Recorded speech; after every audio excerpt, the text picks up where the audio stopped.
Hey, Dan here. Someone recently told me that it is crazy I don't do more filming while I am out traveling and about.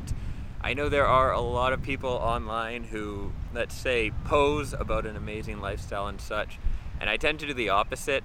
Actually, Natasha will bug me because I've been on this trip for a week so far and I haven't posted anything to Instagram, despite, as you can see, some pretty amazing scenery going on here. And so thought I would film this video, both for that reason and just because it popped into my head and something I thought very worthy of discussing, which is about personality type and judging people maybe too early based on their type. I read a comment on the channel recently about essentially, hey, I'm not going to be friends with an INTJ again because I was once and it wasn't good, they were bad, blah, blah, blah. Therefore, I'll never do that again. And that's not good. That's not how you should think about personality type at all. I've recently been spending extra time with two different ENTPs that I've known for quite a long time, but spending prolonged periods with them now. And another very good friend of mine is an ENTP. So here we are, three ENTPs I all know very well, and I can tell you they are almost as different as they are alike. There are definitely some similarities in terms of how they think.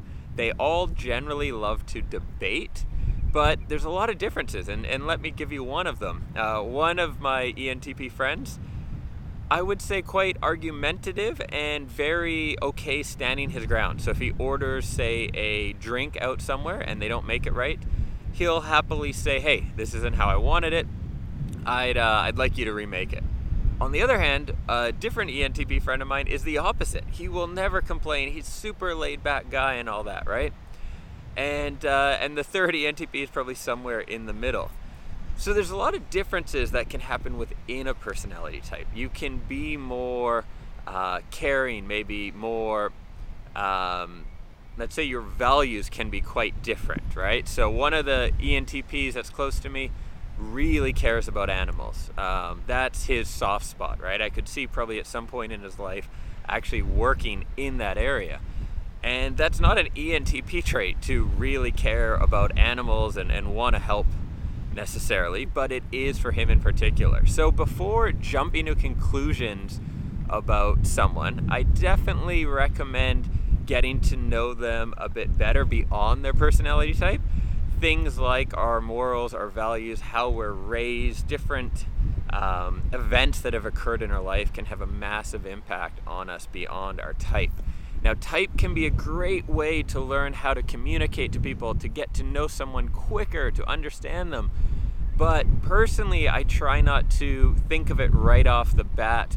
Actually, sometimes with friends of mine, people I meet, I won't get into their personality type for weeks or even in some cases years into knowing them, and make an effort to know them more on the individual basis rather than really focusing on their type, which for better or worse can distort things. Sometimes someone will be a type that you tend to get along with well, and so, or you've been told, maybe on my channel you saw the ENFP INTJ video and you assume, hey, this is an INTJ, therefore we're meant to be best friends and work together. And maybe they're really evil and you shouldn't be doing that. And so in either case, whether it's thinking really positive of a type or negative off the bat, I definitely recommend getting to know the person a bit first and then maybe getting to type. And that will give you, I think, the best odds of really getting to know someone well without maybe misclassifying them early on and missing out on an opportunity or getting into a dangerous situation because you assume really good things based on someone's type without actually getting to know them first. Thanks for watching. If you've enjoyed this video, do hit that subscribe button, hit the bell so you're notified of new videos, and I will catch you soon.